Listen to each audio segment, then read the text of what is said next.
If you're a TV set owner living in Omaha or Council Bluffs, chances are you've seen this commercial on KMTV.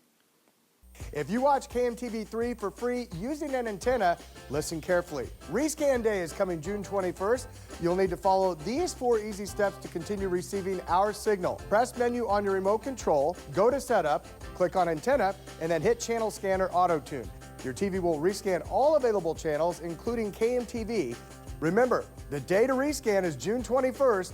Any questions? No problem. Just go to tvanswers.org and remember, plan to rescan.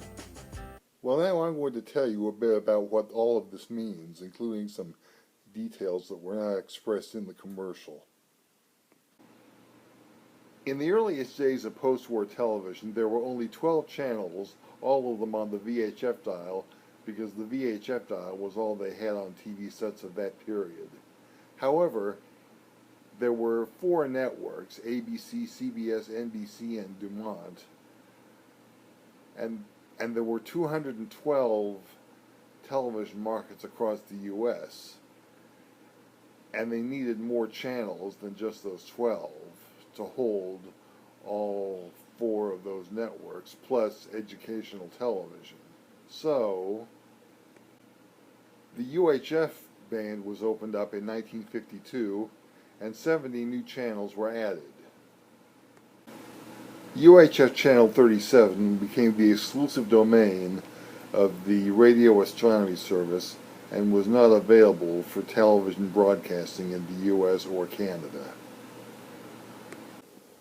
Then, sometime in the mid-70s, channels 70 to 83 were dropped from the UHF spectrum because it became evident that those channels were only being used for low power and translator channels.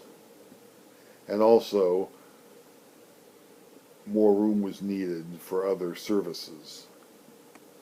So instead of channels 2 to 83, it became channels 2 to 69 until the digital era began. At that point, channels 52 to 69 were dropped in order to make more effective use of the spectrum for digital services with their subchannels. And finally came the era of the digital repack, which required even more UHF channels to be dropped. This time it was channels 38 through 51, and that's where we stand today. Because of this, KMTV in Omaha, which broadcasts on digital channel 45, will now be broadcasting on digital channel 31. Similar changes will affect the Fox and CW channels in Omaha as well. This is why people in many markets will have to rescan their TV sets eventually.